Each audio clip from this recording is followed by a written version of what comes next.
Warning, incoming game over. Warning, incoming game over. Well, it had to happen sometime, and I don't just mean the Leafs ending their 5-game winning streak and losing to the San Jose Sharks. I do mean them having to play a shootout. They managed to go, what was it now, 60 games this season without having to do one of those monstrosities. Well, that ended tonight, and with it ended the winning streak. Leafs fall to the San Jose Sharks. That's how you say it. 3-2 in the shootout. I think a frustrating game. I think it's safe to say for the Leafs. This was a game that they were winning. They were winning fairly. There wasn't much doubt through the second period who the better team was, and then things just kind of fell apart in the third. They had every opportunity to win it in overtime, and they just couldn't. They left it up to the shootout. Shootout is essentially a glorified coin flip, and in the end, the Sharks, they won it. And hats off to the San Jose Sharks. They have had a difficult season. It has not been their best year, to say the least, although they have some great talent, and I don't mean to diminish the talent that is on the Sharks. They will be a great team again sooner rather than later. But right now, they are not that just yet. So we'll go over this game. We'll talk about some other things. You know, the trade deadline is, of course, coming up. We won't spend too much time on the deadline, but we'll touch on it, and we'll look ahead to the Western road trip that's coming up this week. What we need to see from the team, what we look to see from the team. Welcome back to Game Over Toronto. I should have said that off the top. I'm Dominic Jones. We'll be breaking down the game together for the next little bit. If you have observations or comments or questions about that game, fire them off in the live chat. We'll get to them as we go. We'll also save some of the best for our overtime period at the end. Matthew in the chat already jumping in here. Broke 2 unbeaten streaks. Stolar's wanted to make Wolf feel less bad about his performance yesterday. Yeah. There's an interesting similarity between the goals that Stolar's allowed today and at least one of the goals that Wool allowed yesterday. Well, we'll get to that. We'll start by breaking down this game. Before we do that, I want to remind you, of course, if you want to engage with all hockey, not just the Toronto Maple Leafs, you can check out the flagship show for the Game Over Network, Hyperdrive Hockey. You can find it on all of your favorite podcast apps, as well as on the main Game Over Network YouTube channel. It's a great show, covers the NHL, the PWHL, international hockey, all things hockey, covered on Hyperdrive Hockey. Do check it out. Great show. Keeps you up to date with everything going on in the game. Speaking of games, this game, the Leafs versus the Sharks, first period, not all that interesting, I'll say. Not the most exciting period. The Leafs obviously this is the second half of a back-to-back, third game in 4 days. Not their strongest period. They didn't get off to the greatest start. Stolar's, who we will talk about his shortcomings in this one. He did bail them out a couple of times in there. Leafs had some opportunities as well. It was ultimately a fairly even period, all things considered. The other thing of note at the start of the game, Calle Jarnkrok making his first appearance of the season after getting hurt in training camp and missing the first 60 some odd games of the year. He gets in there. I don't think there's much we can take from this game from Jarnkrok. He wasn't the most noticeable, which isn't necessarily a bad thing when you're coming off an injury, right? You don't want to be noticeable because you're doing the wrong thing over and over again. He was, at the very least, not a negative, which is a good thing when you're in your first game and everybody else has played upwards of 50. The first real sort of moment of interest in the first period comes fairly late in it. Philippe Myers lays a big hit on Barclay Goodrow, and Ferraro on the Sharks steps up. He wants a fight. Myers obliges. Both of them at different points looked like they were winning that bout, but ultimately I'm going to say Myers got the upper hand. He kind of wound up on top there. I don't know what there was about this hit that made Ferraro think he needed to fight, but he did, and Myers not one to back down. obliged and, got in a couple of good punches. He took a few as well. Oddly, like, they wound up right at the San Jose bench there. Macklin Celebrini really enjoying the affair from the bench. But that was kind of the only interesting thing that really happened in the first period. There were some power play opportunities that went each way. There was this fight included an extra penalty to San Jose for holding, and the Leafs' first power play unit came out, looked pretty good. They didn't complete, but they looked pretty good. It's going to be a refrain, I think, for this one. Sharks had lots of near misses. They came close as well early on in the period, but we'll come out of the first period looking pretty even. You're not necessarily. This looks like a game between a team that's played a lot recently and the one of if not the worst teams of the league. That's kind of what it looks like going into the coming out of the first period. Going into the second, Max Domi. We'll talk about him some more in a little bit. Took a rough penalty. It was a roughing penalty, kind of the kind you just can't take. He basically just punched a guy in the face with the butt end of his stick. Not a great look, but the Leafs kill it off. Nothing really comes from it. I really liked the Nylander, Tavares, Holmberg line. I really liked them. I think they provided a lot of good pressure. They had a lot of good chances. They didn't convert on any, but they were, I think, one of the more effective lines at creating chaos in front of Alexander Georgiev tonight. So I was impressed with what I saw from them. I liked the look. I'm still not sold on Holmberg on the second line with Nylander and Tavares. I still think that that's Bobby McMahon's role if they don't acquire an upgrade at the deadline.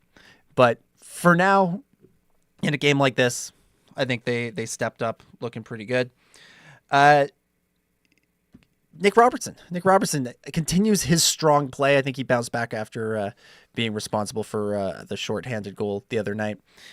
He draws a penalty in this one. The penalty leads to a power play, and John Tavares opens the scoring, tips in the puck in front of the net from a shot from Marner off the point. Matthew Knies provided a great screen. You saw Georgiev after the goal pointing at Knies. I couldn't tell at first if he thought he'd been bumped by Knies or if he was just complaining to his defense, like, why didn't you move this man? I couldn't see.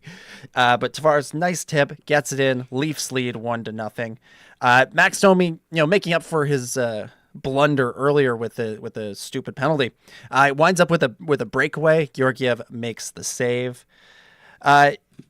Holmberg eventually draws a tripping penalty, which puts the Leafs back on the power play, and Matthew Knies puts them up 2-0, scoring with 5 seconds left, which, as we know from Knies, is nothing. He can score with literally less than a second left, as we saw yesterday. But a good, hard-working goal from Matthew Knies. Like the goal the other night, or the goal yesterday, the one with 0.1 seconds left in the period.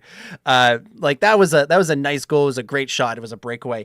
This was more of he battled for the puck. He battled for position in front of the net. He basically dived into the net after he shoveled it in, beating out the defenseman in the puck battle right in the paint. So, good stuff from Matthew Knies. Austin Matthews set up the play. Not the nicest, cleanest pass, but it got the job done.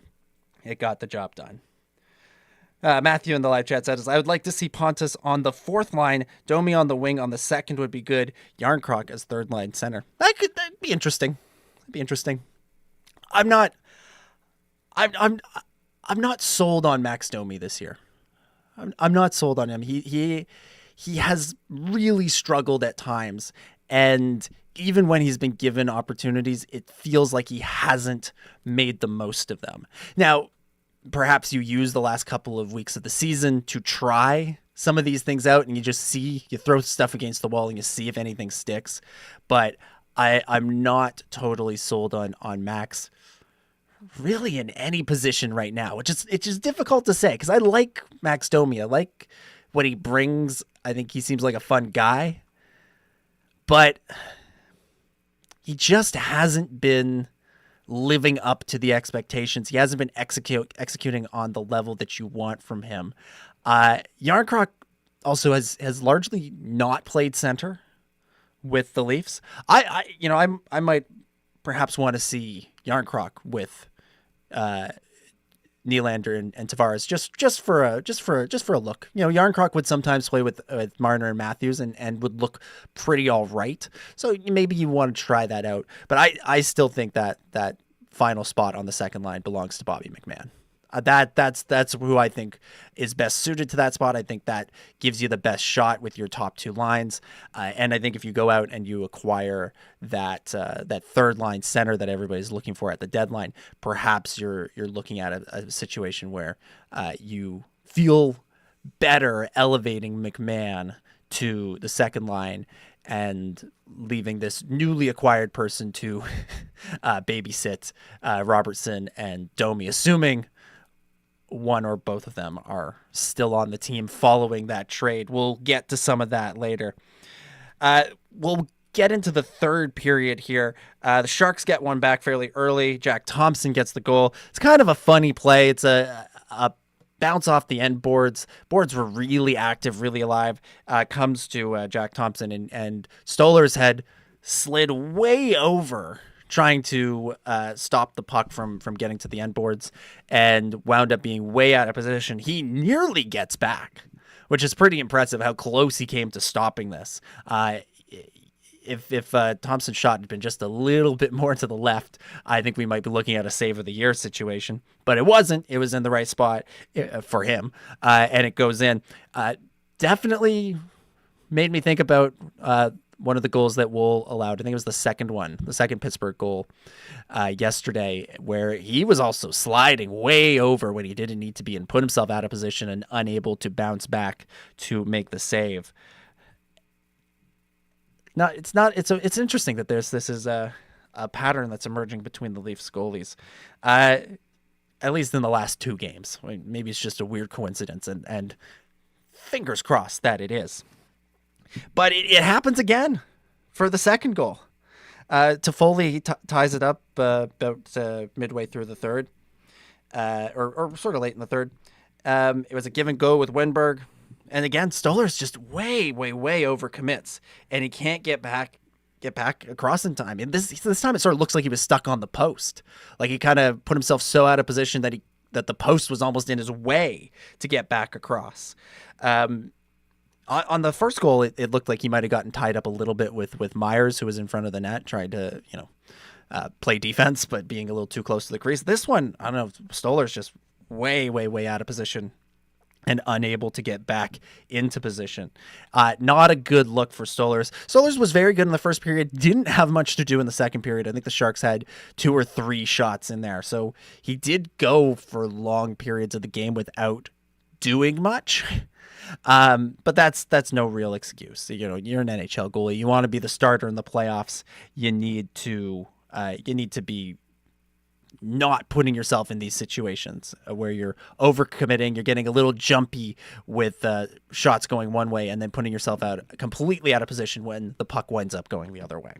So ties it up 2-2, final seconds of the period. Sharks take another penalty.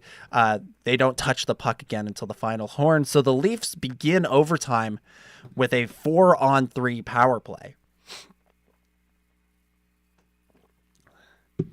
which, should do it. You're going to have 2 full minutes of 4-on-3, 2 full minutes in which you're just going to have Matthews, Marner, Nylander, Tavares out there. That should do it. They get a lot of chances. They do get a lot of chances. Georgiev comes up big. The Sharks defenders come up big. They do a very, very good job at keeping the Leafs out of the net and keeping the puck out of the net. The Leafs, there winds up being a whistle with about 20 seconds left in the power play. Leafs take a timeout so that they can try and get their guys some rest, continue to press. They're unable to, wind up playing like another 2 minutes of 4-on-4. That's the thing. I'm not a big fan of the NHL's regular season overtime rules. I'm maybe the only person on earth, but I don't like 3-on-3. I'd rather not see it. I'd rather play 5 minutes of 5-on-5. I'd rather they play 10 minutes of 5-on-5, but that's not me. And I don't like shootouts. I'll take a tie. I will take a tie over a shootout. That's just not a. I don't think that's how you should resolve a game, and I'm glad they don't do it in the playoffs. I'm glad they don't do it in meaningful games. But I would have been okay with a 2-2 tie. I wouldn't. Let me put it this way: I wouldn't have been okay. The Leafs still should have won this game, but a 2-2 tie is to me preferable than either team winning in the shootout. And I understand that I'd be a hypocrite because if the Leafs won in the shootout, I'd be on here saying, "Yay, they won!" Wasn't that exciting? But they get to play 4-on-4, which is better than 3-on-3 in my mind for most of the first 4 minutes. I think there's a minute and a second left when a whistle finally goes, and so they go back to actual 3-on-3. Stolarz, for his flaws in the third period, did come up big at a couple of points in the final minutes of overtime, did ensure that the Leafs at least had the opportunity to win it in the shootout. But the shootout, as we all know, Marner misses, Celebrini misses, Matthews misses, Smith misses, Nylander scores, Sharks score, Tavares misses, Sharks score, and that's it. And there's nothing really to break down in the shootout. I thought it was interesting that Nylander scored using his speed, the way he did, and everybody else seemed to take a much slower approach, much more methodical approach, whereas Nylander went in quickly and scored. Maybe that tells us something about what the strategy should have been, but it is what it is. Leafs lose 3-2 in the shootout, their first shootout of the year, ending their winning streak at 5. But you can't lose this game. This is a game they really shouldn't have lost. They are in a battle for first place in the Atlantic that could wind up being really meaningful come playoff time, having first place.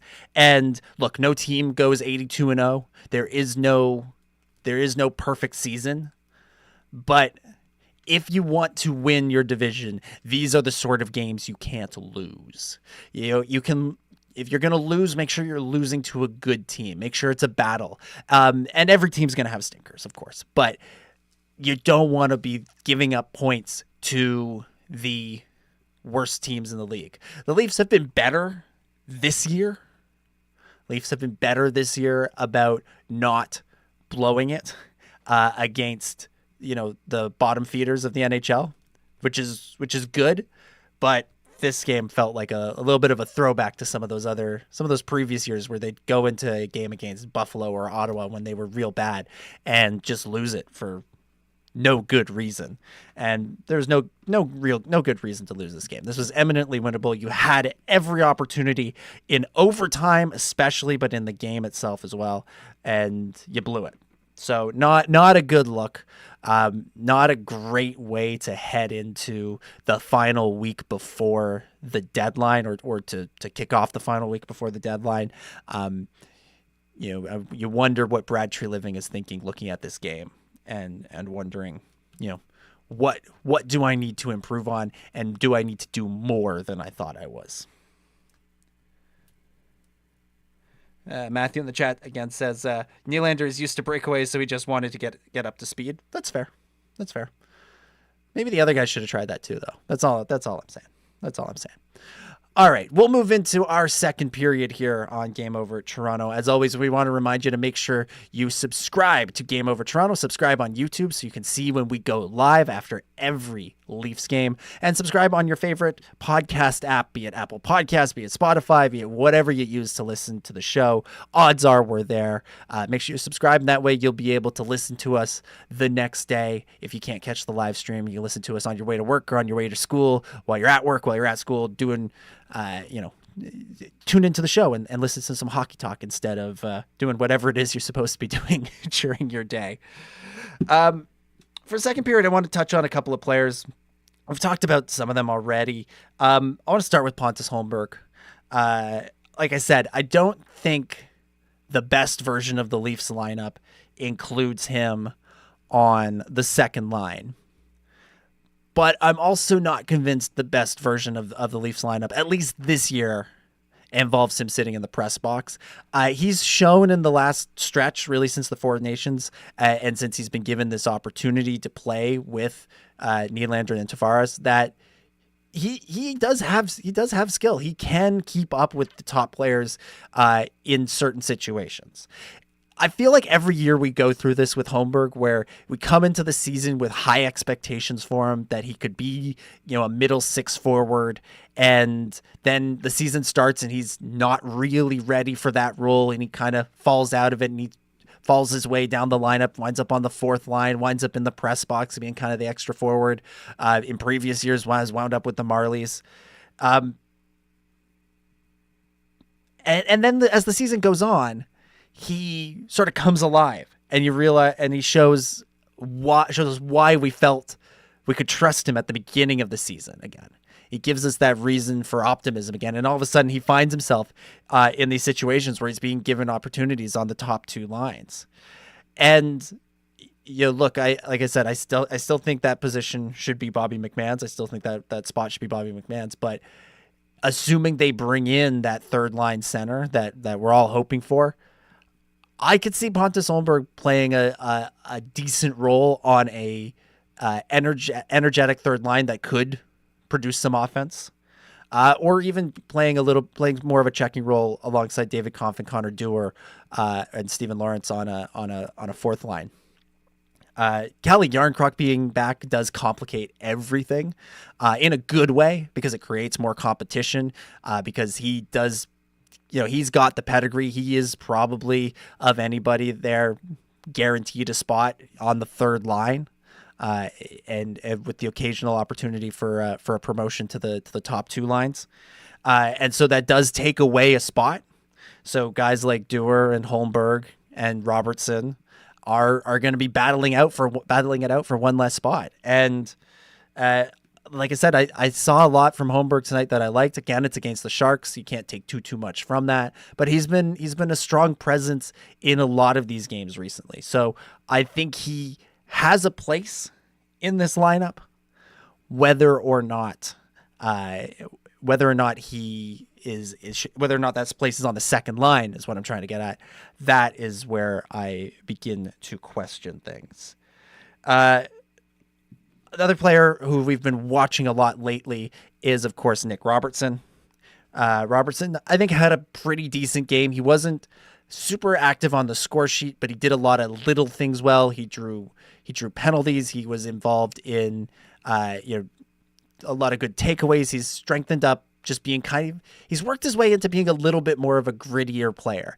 He can't be the grittiest player because of his size. He's not going to, throw devastating hits, but he can be a battler. And I think that's what he needs to do. And that's been what's been missing from his game for the last few years. We know that he has offensive abilities. And when you put him in the right position, he will, he will score some goals. Maybe not as many as we initially hoped with him. I think, this season has been a little bit eye-opening that maybe he won't score quite as many goals as was expected. But I think, again, since the Four Nations break, we've seen a version of him that is doing other things well, doing the things well that he didn't do before. And when I say didn't do, I don't mean didn't do well, like didn't do at all. And now he's trying to do these things. He's trying to be more engaged and more involved in all aspects of the game. And it's starting to pay off. His scoring has started to come back because he's been putting himself into situations where he can succeed. And this is where the sort of harsh reality of things come in, is if I'm Brad Treliving looking at this, looking at these last couple of weeks, I might be thinking this is my best opportunity to trade this guy. Because all season, he hasn't been delivering. He's been in and out of the lineup. He's been going through slumps. He hasn't been scoring. And, people keep talking about trading this guy. And the question was, who would want him? Well, over the last couple of weeks, I think we've seen, or last week and a half, I guess, we've seen him show a version of himself that could be interesting to other teams. Now, I still think it's unlikely that he gets moved at the deadline unless he's a sweetener in another deal. But even that feels unlikely. I suspect Nick Robertson is still a Maple Leaf next weekend. I do believe that that's the case. And I do wonder if he kind of comes in and out of the lineup. You know, if we continue this situation where, there's limited spots. There's limited spots. And I don't feel strongly one way or the other about trading him. Like, I think if you keep him, there's a benefit, but I don't think you get precious with him. And if there's an opportunity to trade him, then you trade him. But he doesn't make that much against the cap. So if he winds up being your extra forward or kind of in a rotation to being the extra forward, it's not a huge deal. Because the other guy that I wanted to talk about is Max Domi. Because if he winds up being in a situation where he could be on the outside looking in, which feels unlikely but not impossible, then you're looking at a guy who's making not a lot of money in NHL terms, but enough that it could create problems for your lineup. Obviously, come playoff time, this doesn't matter. So maybe it's just a matter of just get to the playoffs and then ice the best lineup you can. But Max he scored the goal. Look, he scored the goal in Pittsburgh. Great. Loved it. Fantastic. He hasn't been providing enough offense. You know, he's gotten some assists, which is good. That is his thing, but he hasn't been providing enough offense, and he's becoming a bit of a liability. He's taking too many stupid penalties. And I don't want them to move on from this player necessarily, but you kind of wonder if that becomes a conversation in the offseason. Especially if it becomes an issue in the playoffs. Now, part of the appeal of Max Domi in the first place, like when they brought him in last year along with Tyler Bertuzzi, the thought was these are two guys that are going to play the quote-unquote playoff style hockey. And if they do that, then that will help push the Leafs over the edge to, get through the first round. Didn't happen, but you saw it in the playoffs. You saw both of those guys, why you brought them in. And maybe it's just a matter of getting to the playoffs and then unleashing Domi. I know if Zach were here, he'd say that was all Bertuzzi and Domi's toughness is all performative. And maybe there's an element of that too. But I would like to believe that, the player that we were sold is actually there. He is actually a reality, and that in the right circumstances, like a playoff round against, say, Florida. Yeah, maybe we have to start getting ourselves ready for that reality. The Lightning are on a real tear right now. Then maybe he can be a real effective player in something like that. But right now, you're kind of looking at him going, what exactly are you doing? What are you bringing to the table right now, Max? And it's got to be more than what it is right now. At the very least, got to cut down on the stupid penalties. At the very least, that penalty in the second, I just couldn't believe it. That was just a dumb penalty to take. Matthew in the chat saying Domi has looked great and he's taking too many penalties. His value wouldn't be worth moving. That's fair. It's fair. It's tough. He would. You're right. I don't think you're gonna get much for him, but at least not at the deadline. But I do wonder if there's a larger conversation in the offseason about what this player's role is on this team going forward. We'll move into our third period here on Game Over Toronto. As always, if you are enjoying the show and you want to go the extra mile in your support, or the extra kilometer, because we're Canadian, and you want to support Canadian right now, and supporting Game Over would be supporting Canadian.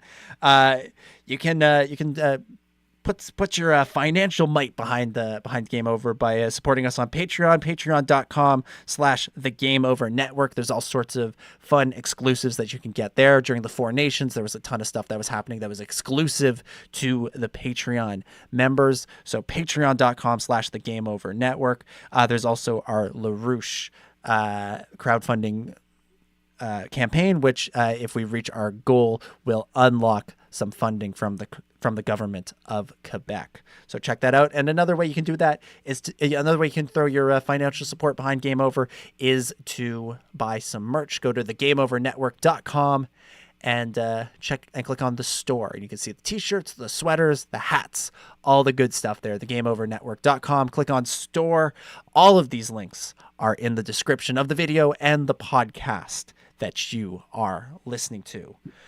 All right, for our third period here, let's look ahead, not at the trade deadline necessarily. I feel like that has been talked to death, and there is nothing new to say about it, at least not right now. There probably will be during the week, but at this moment in time, we know who the players that the team is likely targeting are. We know the positions that they're targeting, certainly, and we know what and we're waiting to see if there is a deal to be made, what will go the other way, and what the Leafs can do to bolster themselves going into the playoffs this year and going into the final weeks of the season as well. But I wanted to look ahead at the road trip coming up. We got a game on Wednesday against Vegas, game on Saturday against Colorado, and a game on Monday against Utah. Western swing, going to be some late night games in there. Question always is when you go on into one of these trips, how would you define success on this trip? There is the cop-out answer that I like to give sometimes, which is a winning record.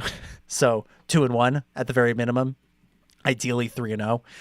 When I was first thinking about this, it looked like the Leafs were going to win this game tonight, and so I was more okay with the idea of a 2-1 record as opposed to 3-1, just thinking you had to lose sometime. So better to lose in a hard fought game against Vegas where maybe you learned something than in a stupid shootout against San Jose where I don't think you learned much of anything.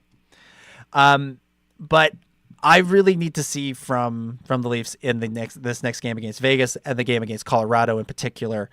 I need to show what they're made of. They beat the Penguins in a game they probably shouldn't have won. They forced a shootout in this game with the Sharks. Yes, they were on a five-game winning streak, but that also included a game against the Chicago Blackhawks, an overtime win against the Bruins, who are kind of on the decline. The Rangers, who are struggling, you beat them.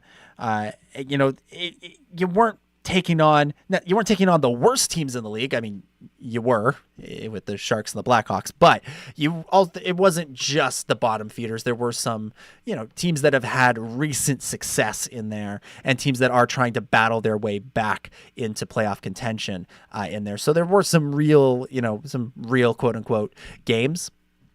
But these games against Colorado and Vegas is top of their division. Colorado is comfortably in the first wildcard spot in the West.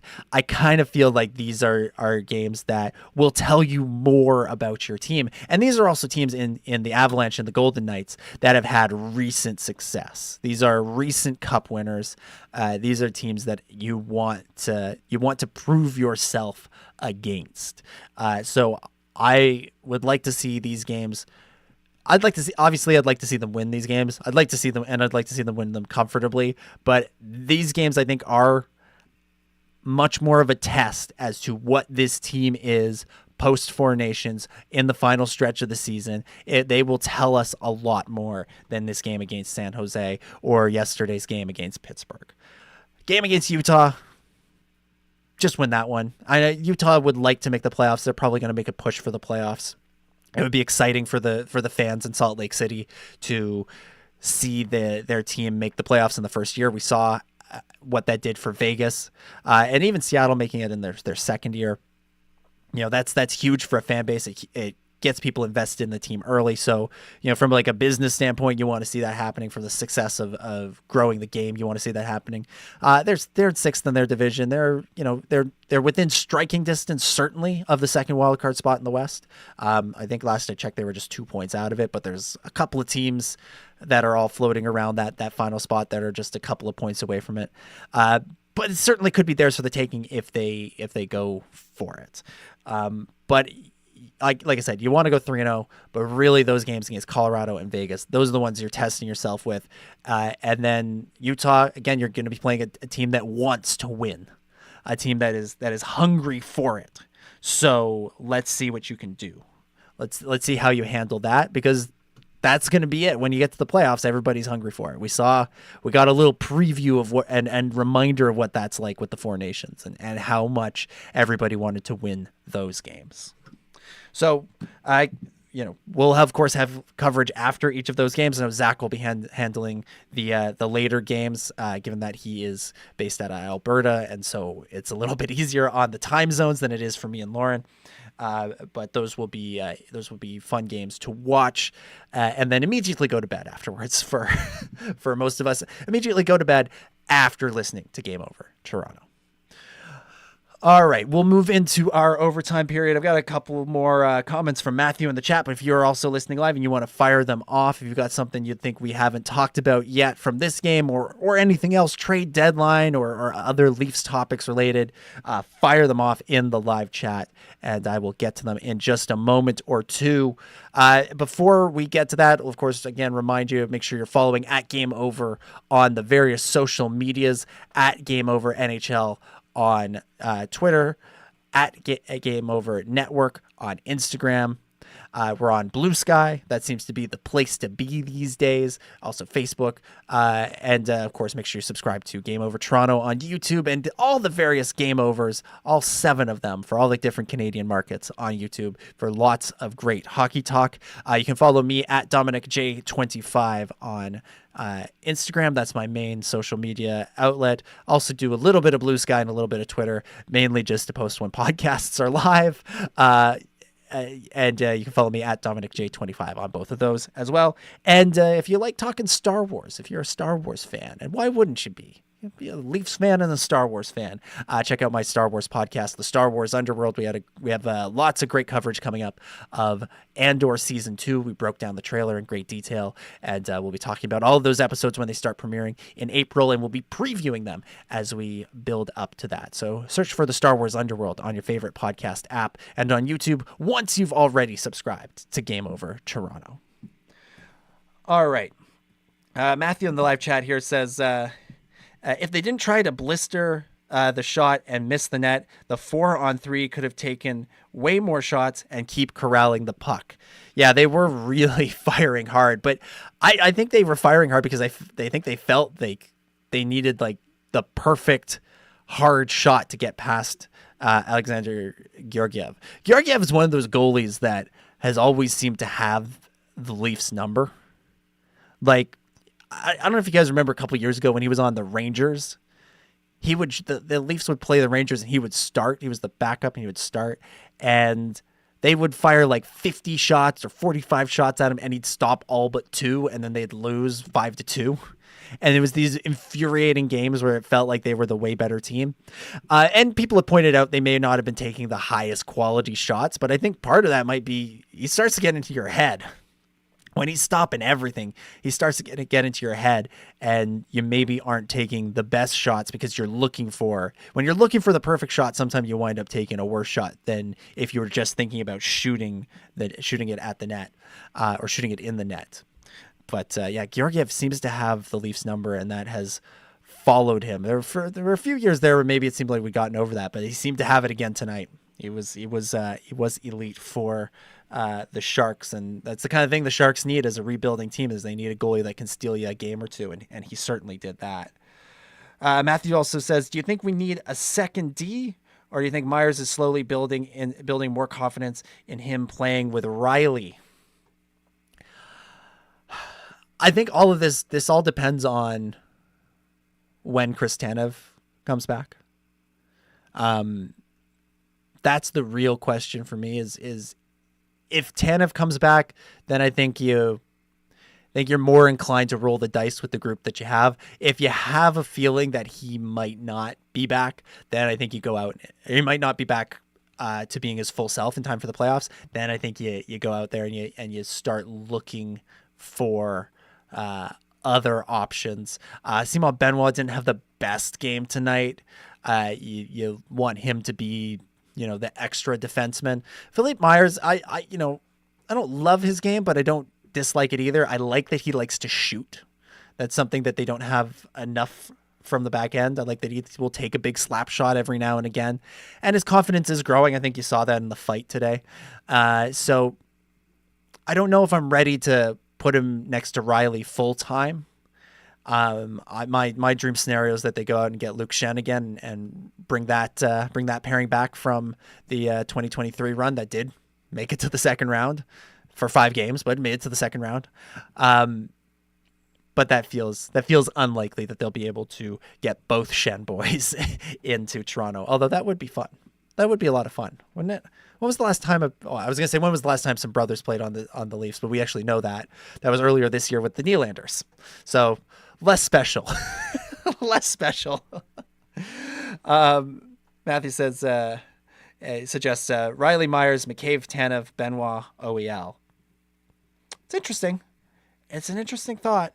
It is certainly an interesting thought. I don't know if Myers is quite there yet, but if those are our options, Timmins, again, probably best suited to being an extra D. In a perfect world, Yanni Hakanpää suddenly is magically better in the next couple of weeks and ready to play in the playoffs, but that also seems unlikely. I'm talking myself more and more into thinking maybe a defenseman is a good idea. We'll see what Treliving comes up with this week, but I think priority 1 is still third line center, but priority 2 probably bolstering the defense in some way, which has been what Treliving has done a lot of this year. Coming into the season, that was his big thing in the offseason is he overhauled the D, and they've been a lot better. They have been a lot better, but there is still room for improvement. So yeah, somebody to play with Morgan Riley, somebody who can complement his style and allow him to jump up a little bit more by being more of the stay-at-home guy. That does feel like the sort of thing that would likely be near the top of a priority list for Brad Treliving when he looks and when he's making his plans for the next few days leading into the trade deadline.